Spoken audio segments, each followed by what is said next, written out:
and Cubelic in the morning. Glad you're with us. No McElroy today. Hopefully back tomorrow.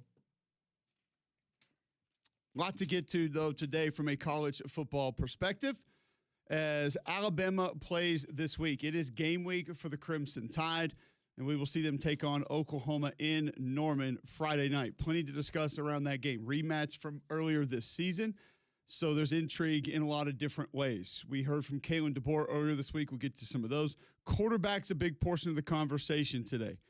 Which ones will be most coveted? There's a lot of them that are going into the portal, some big names going into the portal. The transactional nature of college football, want to discuss that today a little bit. The award season still in full speed around college football. Transfers galore.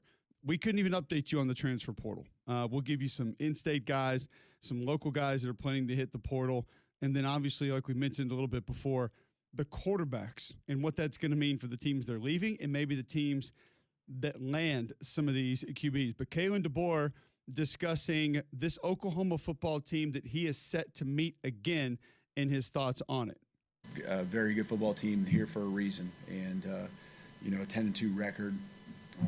Just they play team football like it's meant to be played. And we know we're going to go into an environment that's going to be rowdy.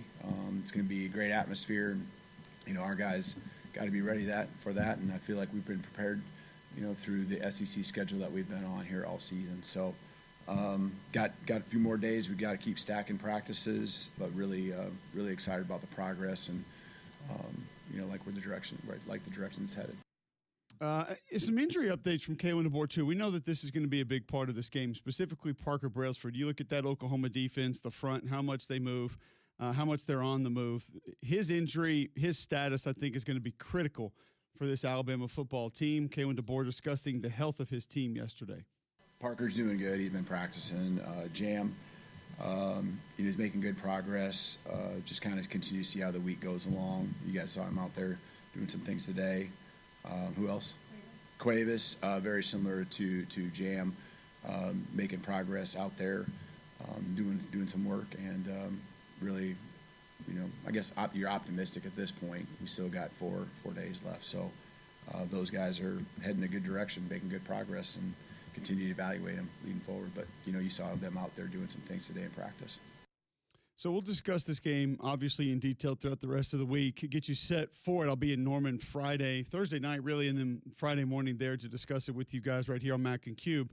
It's going to be an interesting matchup. Parker Brailsford a big part of it. I think Cuevas a big part of it as well. I think they have missed his presence in the lineup physically, both in the run game and obviously in pass protection and some of the things that he does out in routes. He's just been valuable. I think he's the most underrated player on Alabama's roster with what he's provided and things he's been able to bring. But we know he and Brailsford both facing this defense, one that is going to move, that is going to show pressure. They're going to drop, give you different looks, come from different places. DeBoer just, again, on facing a defense coached by Brent Venables. Well, obviously play calling is a huge part of it, but I think it's the design of the defense and, your play caller have to be on the same page with the defense that's out there and how they attack and, the variety and the diversity of what they do in their different packages. They got great players too. And so up front, they just do a great job of causing chaos and, they love the tackles for loss and the sacks, and there's obviously a trigger man, and Coach Venables being one of the best that there is at doing it. Obviously he's running the show, and so, always got a ton of respect for what he does. But they have an attacking mindset. There's no question about it. One of the best in the country at doing it.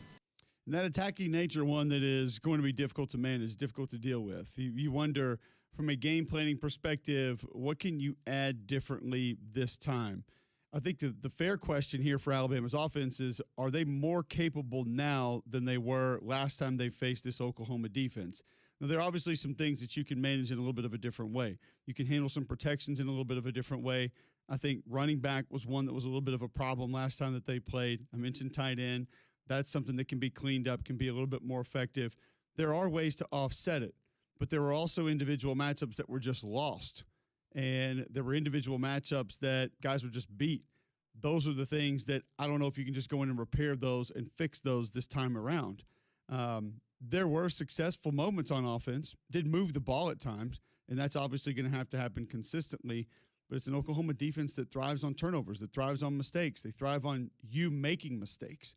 And when that happens, it's a problem. So I'm interested to see what this game plan looks like. I'm interested to see what they try to do a little bit differently. I've said it all year that if you truly want to have success against Oklahoma's defense, you have to go north and south to a certain extent right at them. It's the only way you can make them pay for all the movement that they bring. It's the only way you can make them pay for what they do as far as how aggressive they are and the nature in which they operate. Because when you hit a couple of those, you force them to slow down, you force them to calm down. When that happens, then the playbook opens up just a little bit more. So I don't recall how dedicated Alabama was to that. I can go back and watch it and ask, or take a look at it. But I don't think that it was one where they went and said, hey, we're going to go into this game, inside zone, duo, and we're going to run right at them. And we're going to force them to calm down, and we're going to force them to be a little bit more static. And then by doing so, it'll help our drop back game because the pressures won't be as prevalent. It'll help some of our other plays like outside zone or some gap scheme runs, maybe moving the quarterback a little bit more and find ways to be a little bit extra successful there. And if that's the case, then the playbook opens up just a little bit more. You've got receivers that can be a matchup problem. I think another thing you go and look at is you look at Ryan Williams, what he did in the first half against Georgia in the SEC championship game. You have to have some of that. You have to have some of Ryan Williams being able to provide some explosive plays, maybe taking some high percentage throws and turn them into explosives. Force the defense to respect him on the perimeter. Move him a little bit to try to force different matchup problems. If you can do that, then I think that opens up some things for Jeremy Bernard. It maybe opens up some other things from how you're going to go in and how you're going to attack this Oklahoma defense. Now, the Alabama defense, I think you have confidence in. I think you feel good about that. You feel good about where the defense is, partially because this Oklahoma offense has flat out not been great. I don't know another way to say it. I don't think there's a nice way to say it. I don't think there's another way around it. Oklahoma's offense has stuck in the mud to an extent. And you go back pre-John Mateer injury surgery, I think it was better. I still think 90% of it was him. Still think the majority of it was him on the move, him scrambling. But there are other guys that you look at and say, where have they gone? Like, what has happened? Like, you look at Jaron Kanik. First couple games of the year, he was incredible. And it feels like at times in the middle of the season, he sort of disappeared. Now, he bounced back against LSU. I think he had 6 catches against LSU. It was a little bit better. He also hasn't found the end zone this year. As valuable as a player as we talk about with him and the different things that he does for this Oklahoma football team, has not had a touchdown reception this year, which is just a little bit odd when you think about the importance that he brings. But offensively, they haven't been on fire. And the LSU game was a little bit better. They found their way just a little bit more, got it done through the air. But the middle of the season is when some of the run game began to show up. South Carolina, Ole Miss, and still think a lot of that was quarterback run. Tennessee, they finally got the run game going just a little bit more. And that was the Tennessee defense that I felt like was a little Jekyll and Hyde. But they just, first couple games out of the gate, 495, 408, 515. They haven't hit 400 yards again. 303 against Auburn, and you hadn't gone over 400 again. Only gone over 353 more times the rest of the year. So I think the Alabama defense can have some success. Now, do they keep them out of the end zone for 4 quarters? I don't know if it's to that extent. And you wonder, what does it take from the Oklahoma offense? You look at a game like this at home, defense feeling pretty good about themselves. What does it take for the Oklahoma offense? 3 scores? Field goals were big last time. Is it 2 touchdowns, a couple field goals? Is it 1 touchdown, a couple field goals? I don't know. But you don't think it's going to be very much. And being able to manage things up front is going to be huge for this Alabama offense. Kalen DeBoer, again, having to address coaching rumors. Obviously, he did this, 2 weeks ago? Now having to do it again yesterday. All right, I put a statement out yesterday because first of all, our guys handle distractions phenomenally. It's been that way all season long. They continue to do that. And so, but I also, knew that yesterday and today was pretty important. I wasn't going to see until today. to address it. So that's why I put that out there. A lot of the same things I said before, a couple weeks ago when asked really the same question. Just, feel completely supported. My family loves living here. Just all the things that we continue to build on. Love the progress. Haven't talked with anyone. No plans of talking with anyone. So just I think that's a lot of what I said a couple weeks ago, and continues to be the same thing. Feel strong about it. And our guys, if there's been any distraction, I haven't seen it, haven't felt it, and so I'm really proud of the way they've handled whatever noise is out there. And again, we've probably all season long have dealt with enough noise to where it doesn't surprise me on how they handle this. So that's Kalen DeBoer on those coaching rumors, which I would like to think that that's been put to rest now. We heard yesterday that it sounds like this is going to be we want to make you say no to a situation for Michigan as it pertains to Kalen DeBoer, and that would probably have to happen after Alabama plays this week. Josh Pate shared that with us on the show yesterday. I don't know if that makes much of a difference, to be honest with you. Probably not, no. I mean, I don't look at that and say, oh, Alabama already played, now he'll listen. Or does it make a difference if they win or lose? I mean, if you win, obviously, you're not going to want to talk to people about a job. You're not going to have time to talk to people about a job. If you lose, you would think pressure mounts a little bit. Okay, maybe certain people would look at that and say, all right, I'll move on. Or I'll listen now. I don't look at it as though that this is Kalen DeBoer trying to delay things until it's not game week for him. He's addressed this 2 times now.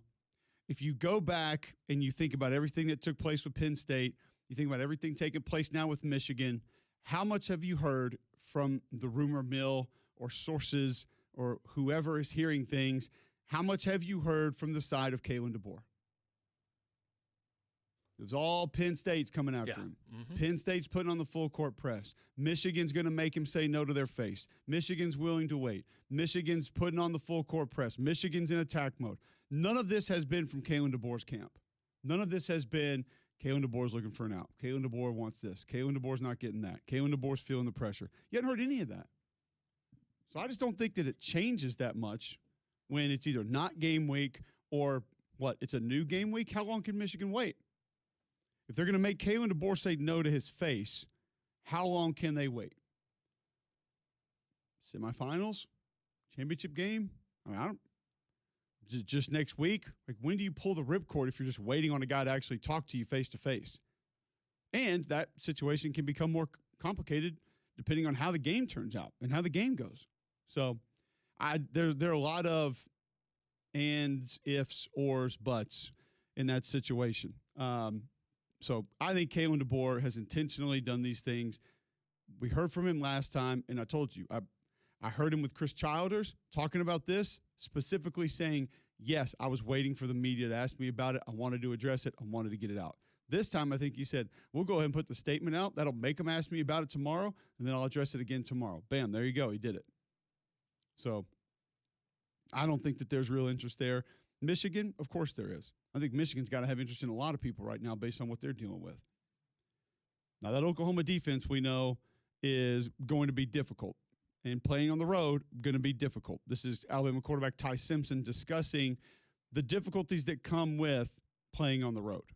On the road last year, it wasn't what we wanted, so we kind of took the badge of honor of being road warriors and making sure that, it's not going to be easy on the road, right? Whether it was Florida State, Georgia, South Carolina, anytime you play on the road, period, even in the SEC, it's going to be hard. So, we take pride on doing stuff the hard way just because we're Alabama, right? So anytime that we wear the white jerseys and go on the road, right, we know that we mean business and, it's going to be hard and we embrace it.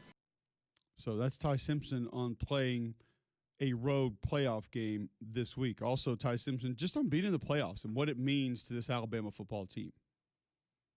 We're Alabama. We expect to be in the playoffs, and this isn't uncommon to us being in a primetime game like this in a big time environment. And then too, right? You just prepare like it's another game. You know what I mean? You don't do anything differently. We know what's at stake for both teams, right? We kind of have taking it as, this is it, right? Like, this is the last dance. The 2025 team, like, how are we going to be remembered? Like, this is a new season. Like, it's 0-0. Everybody's 0-0 right now. You win, you advance. Those I think are very similar from Coach Saban and Coach DeBoer's point of view and perspective, just because, like, we expect to be here, and we know what's at stake, and we're built for it. So Alabama will have a tough place to play Friday night. Weather going to be chilly. Obviously, environment's going to be great. They're used to tough environments. You play in the SEC. You've been in them. You understand it. You know what it is. The mindset of this team, though, where is it right now? After that SEC championship game, I think that's one thing that you look at and you kind of – there's not really a way to know because of what that game meant, what that game is, obviously the opponent, but you're still in the playoffs. So this is something that I think we struggle to put our fingers on now, like where on a team like this that had a good year, probably did meet all the expectations that you had for yourself, but you get into the playoff, where are you mentally? Where are you emotionally right now? Deontay Lawson, Alabama linebacker, discussing that yesterday. I would say it starts with the mindset, just knowing it's everyone against us, and we all we got, we all we need. That's been our saying this year, and it's just, man, it's just a different feeling when you're going into a hostile environment, and everybody's against you, and you just got to be just that more detailed, or that much more have that much more focus on every play, and I think that's just the difference of the mindset. So that's a report, a bit of an update from Alabama facing Oklahoma this week. We'll have plenty of time to break the game down, discuss it a little bit more. We will do that. 800-239-9569. You want to get in, you can text in 205-834-9450. We will discuss that game. We will discuss quarterbacks in the portal, some big names. One that we'll discuss specifically with Andy Staples today at 9 o'clock. The Michigan situation from a coaching perspective, as we mentioned. Also, Ohio State in this playoff, Oregon in this playoff. Jake Butt will talk Michigan and Big Ten with us at 8:30 this morning. Andy Bertram always with us at 8 a.m. on Tuesdays. A lot coming your way. We begin a quarterback conversation next, right here on Jocks.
Welcome back in. McElroy and Cubelic in the morning.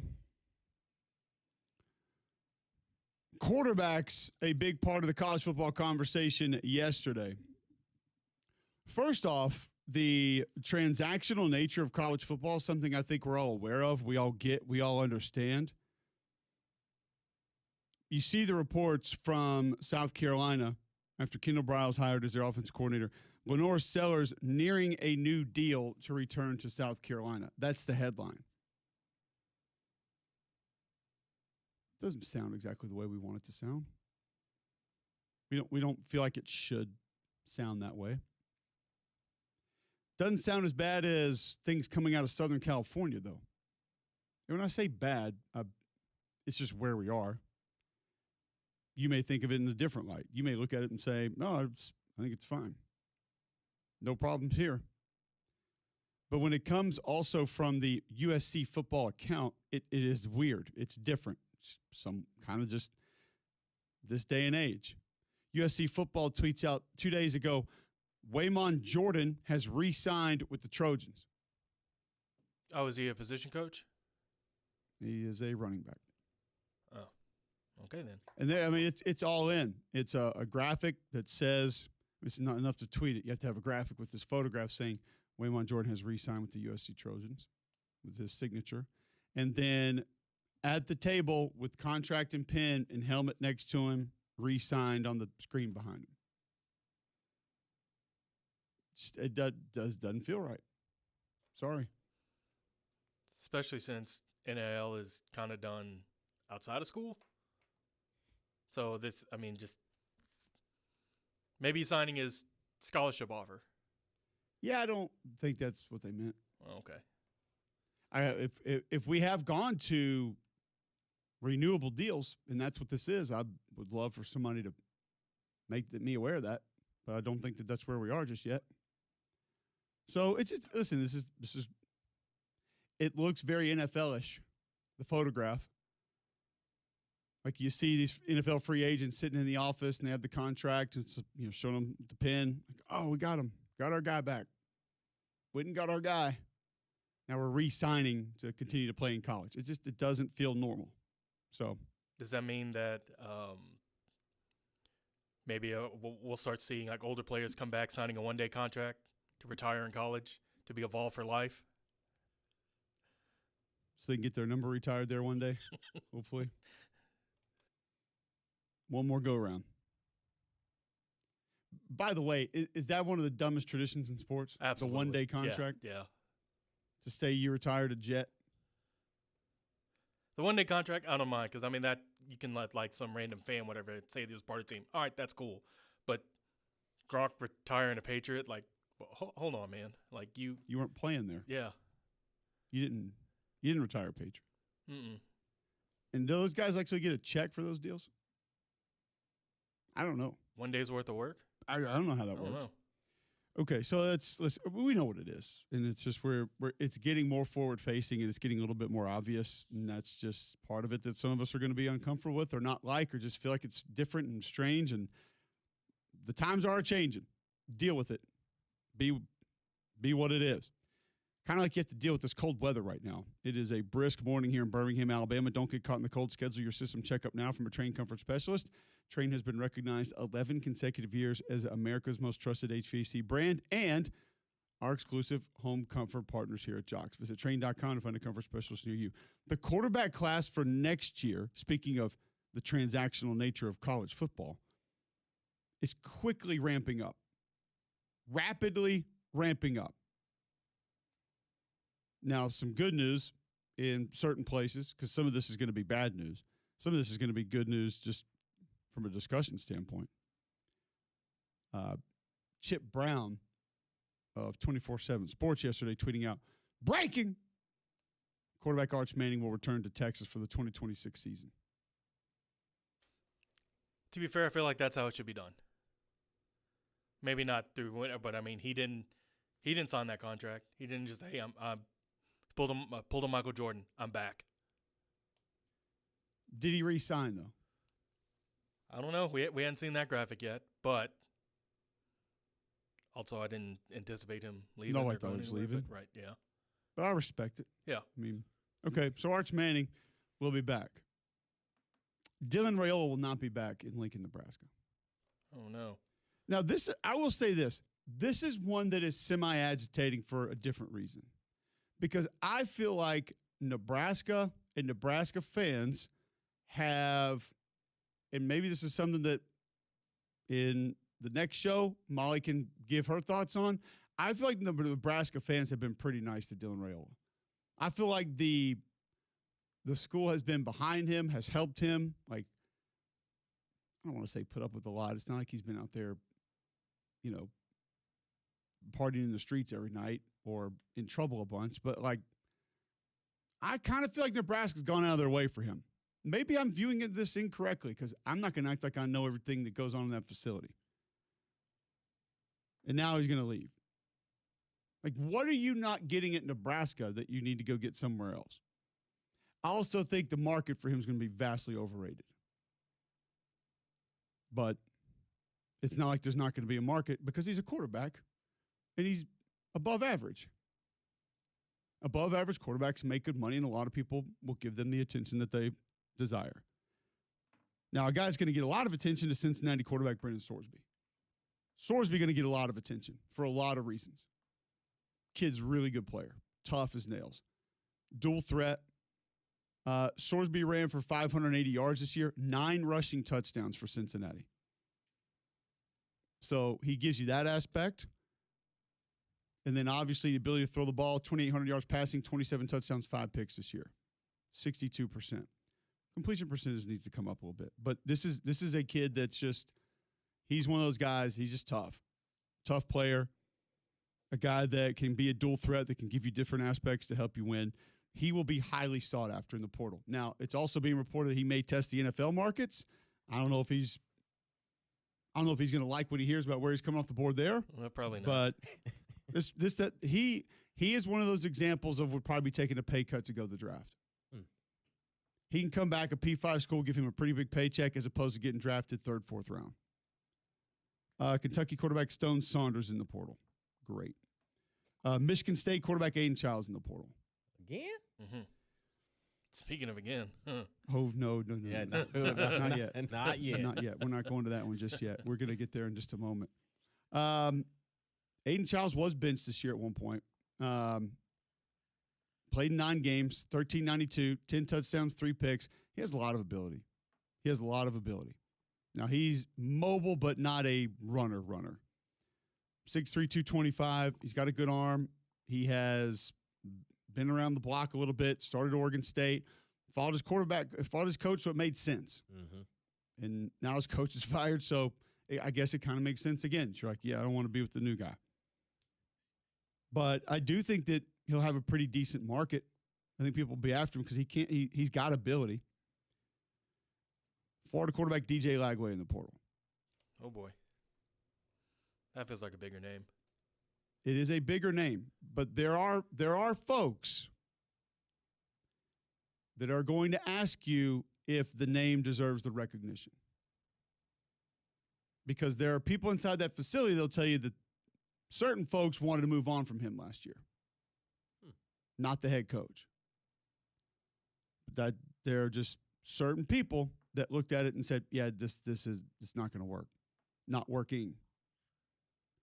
Now, 24, not full-time starter, 1,915 yards, 12 touchdowns, 9 picks. This past year, full-time starter, 16 touchdowns, 14 interceptions, 2,264 yards passing. I like DJ. I'm a fan of DJ. But I have to go to some of the things that Greg has said on this show. When you watch it, it doesn't always match up. It doesn't always equal super elite 5-star. Mm-hmm. The talent's there. The arm angles are there. Which, by the way, he told us when we had who did we have them against? Kentucky? That he got a baseball scholarship before he got a football scholarship. Oh. So that's where I think some of the arm angles and stuff come from. And he did tell us he started training as a quarterback a little bit later, like with a quarterback guy and really focusing on being a quarterback. I think he said that came in like 10th grade, which saying that that's later now is like so dumb. But that's where we are. We're re-signing with our schools now. Yeah. Throwing up the peace sign. Fight on. But people are going to want Lagway. 100%. And I'm interested to ask Andy Staples how much of this is a leverage move. How much does John Summerall want him back? How much of a push did they make to get him back? Because keep in mind, Buster Faulkner's offense, what did Haynes King do a lot of last year? Right. I mean, Haynes King got his brains beat in often. Yeah. And not just in pass protection, like running the ball between the tackles. Right. Now, some of that is him just putting his head down and running. Yeah. Like, this is kind of the guy he is. But I imagine there's part of DJ also seeing that and saying, no, not for me. Right. It's not what I am. Not going to do that. So what will the market be for DJ Lagway? Name recognition, the market's this is going to be the Xavier Chaplin of quarterbacks. What? I thought you were going to compare it to like DJ Uiagalelei as far as just name recognition. We knew that was. We knew what that true. was. I'm we with did you. on this show. But it's actually not a terrible reference because a lot of people are like, DJ, you to Florida State? He was in the Dr. Pepper commercial. He's going to be good. Yeah. And every time we talked about it on this show, we said, Yeah. Maybe, possibly. It could. Like, Could work. is the run game real good? Yeah. That's okay. No. We knew that wasn't it. And I'm not sure DJ's it. I struggle right now. You guys can ask Greg this tomorrow. I struggle with this. It's like, what does he fit in? Right. Because I don't think he's in a hurry up, no huddle, get the ball out quick. His down the field accuracy is not great. It's inconsistent. So is he more West Coast-ish, maybe? I don't think he's a great fit. I actually think he could do a lot of what Buster wants you to do because he had some north-south runs after they moved on. First off, I like Billy Napier a lot. And I actually got confirmation from this. I talked to a guy that was on that staff yesterday, and I got some confirmation from him. Some of the play calling was just uncalled for. I mean, you are running the football and taking a few shots. You're play actioning, getting the ball inside the red zone, and it's like, here comes an end around from the 17. It's just, what? The screens just inconsistent with, like, you didn't need first down screens. Right. So after you're running the football, the rhyme and reason in the play calling got a little out of hand last year. And so maybe that worked against DJ, but I go back to, where does he fit? What does he fit in? I don't know the answer to that right now. I really don't. I don't know what is best for DJ. But it's a big name, and he's going to be the number one quarterback in the portal. Do we have portal rankings yet? I think he's a 5-star in the portal. Might be 4-star. How does the portal rank stars? Just They guess. size, production at times. All right, let's go Your top. peak plays. Oh, wow. Whoa. TJ Finley's a 5-star, isn't he? I'm not looking at stars. Oh. They have Sorsby number 1. This is 247. That's reasonable. Dylan Raiola 2. That's unreasonable. Well, it also depends on the other names. True. This is overall players. Lagway 3. So Dylan Raiola is the number 2 overall player in the transfer portal right now. Yes. Maybe the only 3 people in there. No. there's 3,000 maybe. Oh, okay. Well, Is PFF doing this? No, I don't know. We've talked about this before. What are portal rankings based on? And as Greg points out, when you look at Braden Sorsby, the number 1 player in the portal, right under his name, 4 out of 5 stars. He is a .9600. Okay. Y'all's guess is as good as mine on that. I don't know how we get to that. I don't know what number you carry. I don't know when you move the decimal. I don't know what you divide by. But How did we get this? yeah, like the people that are walking around, hold on, sword, .9600. Yeah. Go talk to him. That's a must-have. Lagway's a .9500. Get him in here. Yeah. So I don't. Lagway 3. Mateen Ibroga, Wake Forest defensive lineman, is 4th. Okay. Nick Marsh, wide receiver, Michigan State, 5th. Boo Carter, safety, Tennessee, 6th. Brody Foley, tight end, Tulsa, is the number 7 player in the portal. Kenny Minchie, Notre Dame quarterback, is a .9100. He's 8th. Did he play? Edwin Joseph, safety, Florida State, is 9th. And Adam Trick, Miami of Ohio, edge defender, is your 10th rated player in the portal. Perry Thompson, 11. Malcolm Simmons, 12, by the way. Okay. So Aiden Childs, 14. Horatio Fields, Auburn, 18. Again, this goes back to last year when Xavier Chaplin, Auburn got the number 1 tackle in the portal. And you watch the film, and it's like, he's okay. Yeah. He's not Jonathan Ogden. Not many people are. Fair, but, you know, he was fine. Yeah. But portal rankings are largely based on who else is there. So you can't just say, oh, it's amazing because he's ranked there. Now, there are a couple that we left out here. We're going to get to on the other side. One specifically that you may not believe. We will discuss that next right here on Jocks.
Welcome back in. McElroy and Cubelic in the morning, 7:40, Tuesday, December 16th, right here on Jocks. Andy Bertram coming up at 8 a.m. MD tweeting into the show. You can do the same at Mac and Cube. He tweets in, sounds to me like the rocket scientists that programmed the Rubik's Cubelic may be doing some moonlighting to come up with these portal scores. Hey, Rubik's Cubelic pretty good down the stretch here now. Don't sleep. Championship Saturday was a strong day. Ross Twing tweeting in, sounds like the portal uses, quote, Common Core math to come up with their stats. Oh, boy. What does that mean, Common Core math? I don't know. Is that like the new way they're teaching math? Man. I do know that my daughter's learning math and my son, very different way than I did. 100%.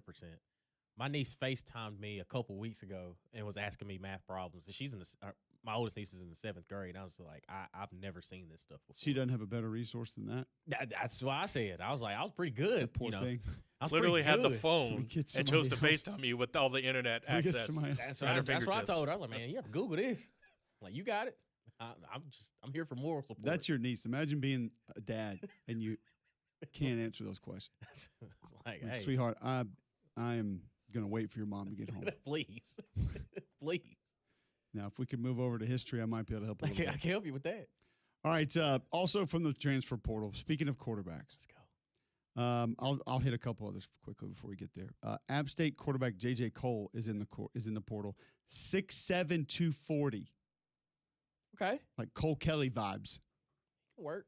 1,465 yards, 12 touchdowns in 8 games last year. Also, don't sleep on this one now.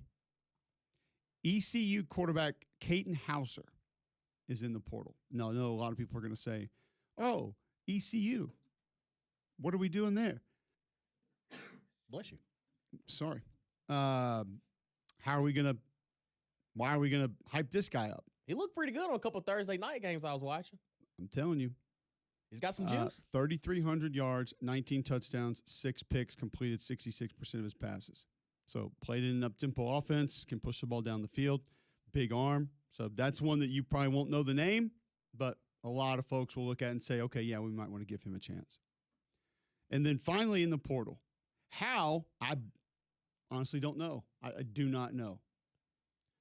Former LSU, Auburn, Texas State, Western Kentucky, Tulane, Georgia State, quarterback TJ Finley. Let's go. Is in the transfer portal. Now, here's what I find interesting. Seeking a 7th year of eligibility. How are you able to go into the portal but don't know if you have said year of eligibility? Like the portal is just that patient? We will let you go in. Mm-hmm. Don't know if you actually even can play. But you could just go sit in it for a second, and we'll find out later if you actually are able to exit said portal and go play somewhere else. To your point, does he have his degree? 6 years, he damn well better. He better. But where? From where? Yeah, does he have a SEC slash American slash Sunbelt graduate? I disagree. I think when you move that much, you don't automatically have all those credits because a lot of the credits don't transfer over. And all these schools are a little bit different than the other. So if you go LSU Auburn, that doesn't mean everything just transfers. Auburn Texas State doesn't mean everything. Where was he the longest? High school? Texas State? Maybe I LSU. Did he get 2 years in at LSU? think his freshman season was it 2020? I mean, if those are 6 teams and he's seeking a 7th year of eligibility, unless he redshirted somewhere. Right. I think 2020 he played at LSU. 2021 2021 he played at Auburn. All right. 2022 he played at Auburn. Okay, so 2023 Texas State. okay. 2024 Western Kentucky. 2025 Georgia State. So he was at Auburn allegedly the longest. Now I know he got there right before the season. Right. The first year he played. So technically on the calendar, how long was he there? It feels like he was at Auburn the longest. What kind of school is Texas State? I know McLaren's in the Broadcasting Hall of Fame. Is that what they're known for? I don't know, other than partying. That's all I know. Yeah, so that's saying a lot. Western Kentucky, I'm not sure. I don't. I would guess no, because I think when you transfer that much, I don't think it all equates the same to necessarily going towards your degree. On May 2nd, 2023, Finley announced his intention to hit the transfer portal. He graduated from Auburn and participated in the school's 2023 summer There you commencement ceremony. All right. He is a graduate. So he has 1 degree. SEC degree, too. Well, if he has one that early, then he should probably have another one. That's Right, right. he I'm should have thinking. Working on a second, if not a third. Or if you've graduated, does that minimize the requirements to get into the other schools that you then try to go play at? Because you're seeking a graduate degree at that point. And we all know a lot of these graduate classes for football players. Yeah. is Right. just like, Bicycling. Like, Outdoor breathing.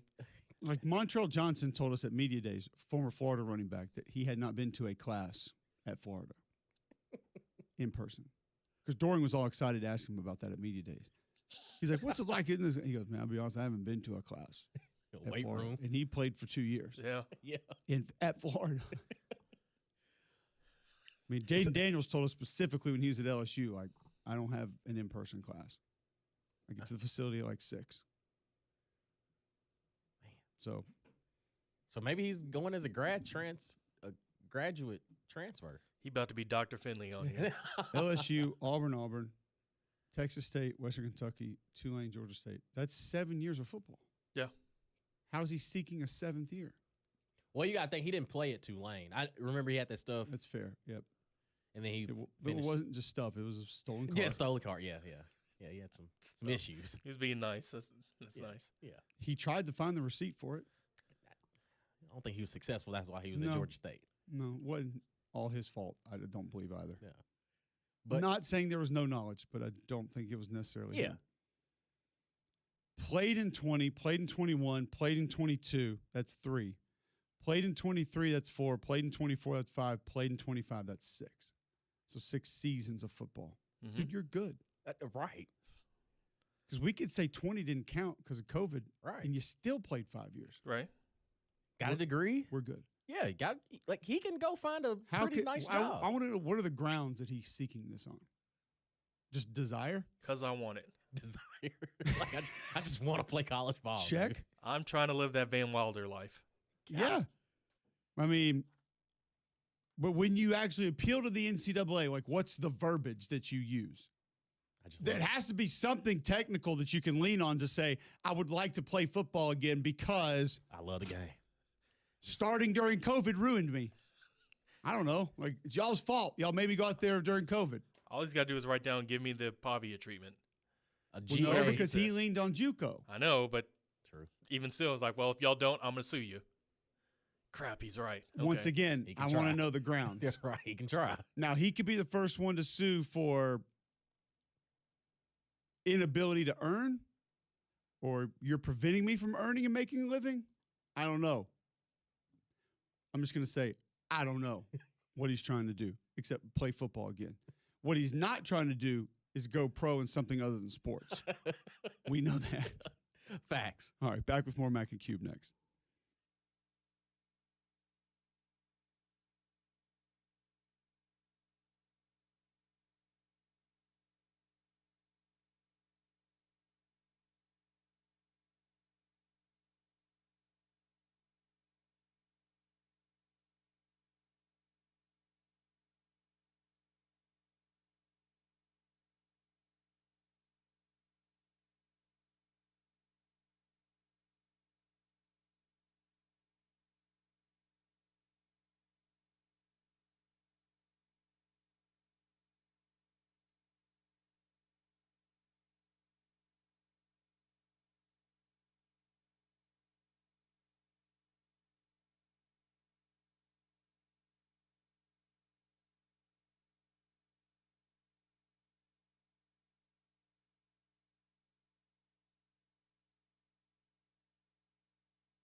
All right, sidebar here quickly. Welcome back in. Mac and Cube in the morning, 7:53, Tuesday, December 16th. Ross Twink tweets in a photograph. Common Core math. All